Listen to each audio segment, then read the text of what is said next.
اعوذ باللہ من الشیطان الرجیم بسم اللہ الرحمن الرحیم رب اشرح لی صدری ویسر لی امری واحلل عقدۃ من لسانی یفقہوا قولی آمین یا رب العالمین۔ یہ آیت 2 ہجری شعبان کے مہینے میں مدینے میں نازل ہوئی، سوموار کا دن تھا، اور اس میں روزے کے احکام کے متعلق بتایا گیا۔ یہ واحد مقام ہے قرآن پاک کا کہ جہاں پر روزے سے متعلق تفصیلاً ذکر ہوا، اور پیچھے ہم پڑھ رہے تھے حرمت جان اور حرمت مال کا ذکر، کہ جہاں پہ کھانے پینے کی چیزوں کے بارے میں اللہ تعالیٰ نے کہا تھا کلوا من طیبات ما رزقناکم۔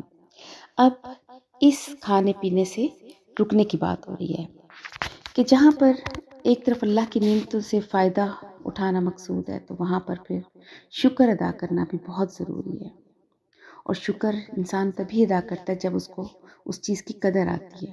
اللہ پاک نے یہاں پہ مومنوں کو خطاب کر کے فرمایا، یا ایھا الذین آمنو، اے لوگو جو ایمان لائے ہو، کتبہ فرض کیے گئے، علیکم تم پر، قیام روزے۔ صوم کا لفظی معنی ہوتا ہے رک جانا یا چھوڑ دینا۔ کما کتبہ جیسے فرض کیے گئے، علی الذین ان لوگوں پر، من قبلکم جو تم سے پہلے تھے۔ پچھلی قوموں پر بھی روزے فرض کیے گئے تھے، جیسے یہودی ہیں، عیسائی ہیں، مجوسی ہیں، عرب کے کفار تھے، تمام مذاہب میں روزے رکھے جاتے تھے۔ ایون حضرت نوح کے زمانے میں بھی، معاذ عبداللہ بن مسعود اور عبداللہ بن عباس کا فرمان ہے کہ حضرت نوح کے زمانے میں ہر مہینے میں 3 روزوں کا حکم تھا، جو آپ صلی اللہ علیہ وآلہ وسلم کی امت کے لیے بدلا، اور ان پر اس مہینے کے روزے فرض ہوئے۔ تفسیر ابن کثیر میں یہ چیز بیان کی گئی ہے۔ لعلکم تاکہ تم، تتقون متقی اور پرہیزگار بن جاؤ۔ تتقون کا یہ لفظ وقایہ سے ہے، اس کا معنی ہے بچنا، یعنی کس سے بچنا؟ آگ سے، دنیا میں برائیوں سے بچنا، اللہ کی محبت میں، ہر اس کام سے رک جانا کہ جو اللہ کو ناپسند ہے۔ جب ہر معاملے میں اللہ کی پسند اور اللہ کی ناراضگی اور اللہ کی خوشی انسان کے مد نظر رہتی ہے، تو اس کے لیے خود پر کنٹرول کرنا آسان ہو جاتا ہے۔ ایام معدودات، یہ دن ہیں گنتی کے۔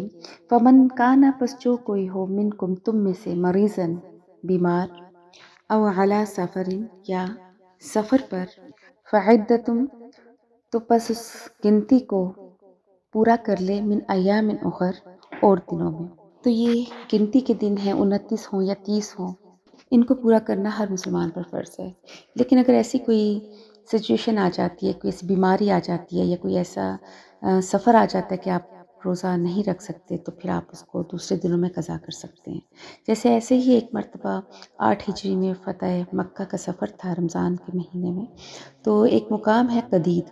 جب وہاں پر پہنچے تو آپ صلی اللہ علیہ وآلہ وسلم نے اور صحابہ نے روزے رکھے ہوئے تھے، اور یہ مدینہ سے مکہ تک کا جو سفر ہے، یہ 311 میل تقریباً بنتا ہے۔ گرمی بہت زیادہ تھی، اور بعض لوگ تو بے ہوش ہو کر گر گئے، تو آپ نے ظہر کے بعد سب کے سامنے پیالے میں پانی لے کر پیا اور فرمایا کہ تم بھی روزہ توڑ لو اور آج کے روزے کی قضا کر لینا۔ مگر یہ دیکھ لیں کہ آج کا جو سفر ہے وہ اس وقت کے سفر سے بہت آسان ہے، تو لیکن پھر بھی اگر ایسی حالت ہو کہ آپ واقعی نہیں رکھ سکتے، آپ کی صحت اجازت نہیں دیتی، تو اللہ نے اس کو آپ کو چھوٹ دی ہے کہ آپ اس کو باقی دنوں میں پورا کر سکتے ہیں۔ وَعَلَى الَّذِينَ يُطِيقُونَهُ، اور ان لوگوں پر کہ جو طاقت نہیں رکھتے، فدیتم طعام مسکین، تو ان کا فدیہ ہے ایک مسکین کو کھانا کھلانا۔ فدیہ کا معنی ہے بدلہ دینا، اور اب یہ کھانا بھی وہی کھانا جو آپ اپنے روزمرہ میں استعمال کرتے ہیں، تو اگر پکا ہوا نہیں تو آپ کچا کھانا بھی یا راشن کی صورت میں بھی کسی کو مہیا کر سکتے ہیں۔ فمن تطوع خیرن، پس جس نے دل کھول کر نیکی کی، فہو خیر اللہ، تو بس اس کے لیے بہتر ہے۔ یعنی کسی نے اگر کسی کو اس سے بھی بڑھ کر جتنا روزمرہ میں آپ کھاتے ہیں اس سے بھی بہترین کھانا دے دیا، یا ایک کے بجائے 2 وقت کا کھانا دے دیا، تو یہ بہتر ہے۔ وَأَن تَصُومُوا، اور اگر تم خود روزہ رکھ لو تو خیر لکم، یہ تمہارے لیے بہتر ہے۔ ان کنتم تعلمون، اگر تم جانتے، کیا جانتے؟ یعنی کہ روزے کا روحانی، جسمانی اور اخلاقی جتنا ثواب ہے، رمضان کے مہینے میں جو روزہ رکھا جاتا ہے اس کا ثواب اتنا زیادہ ہے، جو عام دنوں میں آپ جب قضا کرتے ہیں روزوں کو تو وہ ثواب آپ کو نہیں ملتا۔ تو یہ اللہ نے کہا کہ اگر تمہیں معلوم ہو جائے کہ اس کا کتنا فائدہ ہے، تو تمہارے لیے پھر مشکل ہو جائے یہ روزہ چھوڑنا۔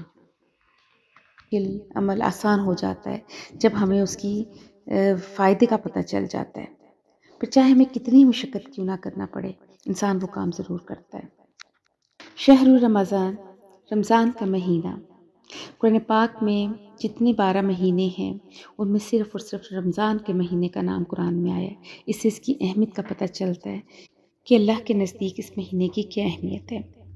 الذی، وہ، انزلہ کہ جس میں اتارا گیا، فیہ القرآن، اس میں قرآن پاک رمضان کی آخری راتوں میں جو تاک راتیں ہیں اس میں لوح محفوظ سے دنیا کے آسمان پر ایک مقام ہے کہ جس کا نام بیت العزت ہے، اس پر مکمل طور پر اتار دیا گیا۔ اور نزول سے مراد یہ ہے کہ بیت العزت سے آپ صلی اللہ علیہ وآلہ وسلم کی ذات پر 23 سال میں مکمل ہوا یہ قرآن پاک۔ جیسے سورہ قدر میں بھی انا انزلناہ فی لیلۃ القدر، کہ اس کو ہم نے لیلۃ القدر میں اتارا۔ ہدی للناس، جو ہدایت ہے لوگوں کے لیے۔ یہاں پر لفظ آیا ناس، کہ لوگوں کے لیے ہدایت ہے، جبکہ ہم نے سورہ فاتحہ میں تو پڑھا تھا کہ ہدی للمتقین۔ یہ دو الگ الگ چیزیں ہیں کہ متقین کے لیے ہدایت ہے اور لوگوں کے لیے ہدایت ہے۔ تو اس پہ ایک چیز آپ کو واضح کرنی ضروری میں سمجھتی ہوں کہ ہدایت دو طرح کی ہوتی ہے، ایک ہدایت عملی اور ایک ہدایت ہوتی ہے علمی۔ علمی ہدایت ہر انسان لیتا ہے اور لے رہا ہے اس قرآن پاک سے۔ اکثر بہت بڑے بڑے لیڈر اور بڑے بڑے سائنٹسٹ جو ہیں اس قرآن پاک سے ہدایت لیتے ہیں، یعنی غیر مسلم بھی اس سے ہدایت لیتے ہیں، اس میں چھپے ہوئے رازوں کو جاننے کے لیے اس کا مطالعہ کرتے ہیں۔ یہ علمی ہدایت ہے۔ لیکن عملی ہدایت یہ ہے کہ جو صرف معلومات کے لیے نہیں اس کو پڑھتے بلکہ اس پر عمل کرنے کے لیے پڑھتے ہیں، اور عمل پھر اسی کا بدلتا ہے کہ جس کے اندر اللہ کا خوف ہوتا ہے۔ جیسے سورہ یونس میں ہے کہ ما تغنی الآیات والنذر عن قوم لا یؤمنون، کہ نہیں فائدہ پہنچاتی یہ آیات اور ڈرانا ان کو جو ایمان نہیں لاتے۔ تو ایک تو یہ ہے کہ ایک عام نظر سے پڑھنا جو ایک غیر مسلم پڑھتا ہے وہ ہوگا ہدی للناس، اور ہدی للمتقین کہ جو خاص نظر سے پڑھتے ہیں اور پھر اس سے پڑھ کر اس پر عمل کر کے اللہ کے غصے سے بچتے ہیں، آگ کے عذاب سے بچتے ہیں، گناہوں سے بچتے ہیں اور وہ تقوی کا رستہ اختیار کرتے ہیں۔ بینات، اور اس میں واضح نشانیاں ہیں، من الہدا، ہدایت کی، والفرقان، اور فرقان کہتے ہیں حق اور باطل کے درمیان فیصلہ کرنے والا، خیر و شر کے درمیان فائدے اور نقصان کا بتانے والا۔ قرآن پاک کا ایک نام بھی ہے فرقان، کہ ایسی کتاب کی جو ان سب چیزوں میں یعنی حق و باطل، خیر و شر، فائدہ اور نقصان، ان سب کے درمیان میں فیصلہ کرنے والی کتاب ہے۔ تو فمن شاہدہ، پس جو کوئی موجود ہو، منکم شہرہ، اس مہینے میں، فلیصوم، تو پس چاہیے کہ وہ روزہ رکھے۔ ومن کان مریضا، اور جو کوئی بیمار ہے، او علی سفر، یا سفر پر ہے، فعدۃ من ایام، تو پس وہ گنتی پوری کرے اخر اور دنوں میں۔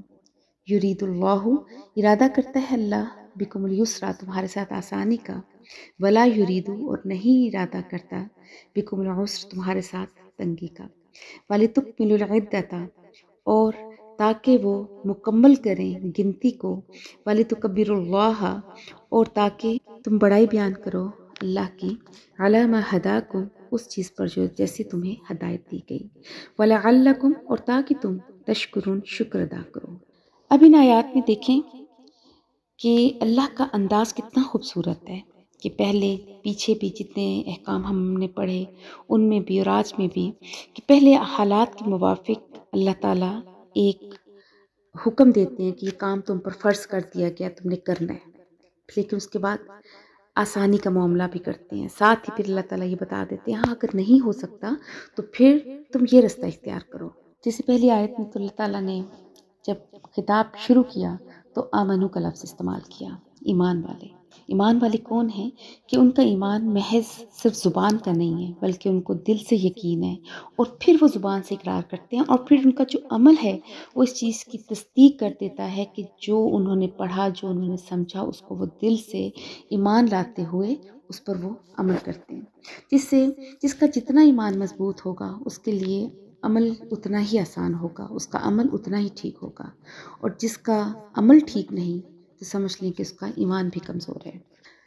تو اللہ تعالیٰ نے روزوں کے بارے میں یہاں پہ مسلمانوں کو حکم دیا۔ رمضان کا مقصد ہے انسان کی ٹریننگ ہو روحانی طور پر، اور اللہ کی ناپسندیدہ چیزوں سے رک جائے، اپنے نفس کو کنٹرول کرے اور اللہ کی حدود کا خیال رکھے۔ ظاہری طور پر تو کھانے پینے سے روکا گیا، مگر عملی طور پر باطنی گناہوں سے روکا گیا۔ جیسے بخاری شریف میں ایک حدیث ہے، نبی صلی اللہ علیہ وسلم نے فرمایا کہ من لم يدع قول الزور والعمل به فليس للہ حاجۃ فی ان یدع طعامہ وشرابہ، کہ جس آدمی نے زبانی طور پر جھوٹ نہ چھوڑا، نہ عملی طور پر اس نے جھوٹ چھوڑا، تو اللہ تعالیٰ کو اس کے روزے کی کوئی ضرورت نہیں کہ کیوں اس نے کھانا پینا چھوڑا۔ جو چیز حرام ہے، مثلاً جھوٹ، وہ تو وہ بولتا جا رہا ہے، اس سے تو پرہیز نہیں کر رہا۔ کسی سے لڑائی جھگڑا ہوتا ہے تو گالی گلوچ دینے سے بھی وہ گریز نہیں کرتا۔ کسی کی غیبت کرنی ہے، کسی کا دل دکھانا ہے، کسی کو دھوکہ دینا ہے، تو ان چیزوں سے تو وہ نہیں روک رہا، لیکن اپنے آپ کو کھانے پینے سے روکا تو اللہ پاک نے کہا کہ ایسے روزے کا کوئی فائدہ نہیں، جب تک کہ انسان اپنے باطنی گناہوں کو نہیں چھوڑتا۔ تو روزہ رکھنے سے انسان کو روحانی طاقت ملتی ہے۔ روحانی طاقت کیا ہے؟ اللہ کا ذکر، جیسے نماز ہے اور عبادات ہیں، ان میں ایک ڈھال ہے گناہوں سے روکنے کی، اور وہ ہے روزہ۔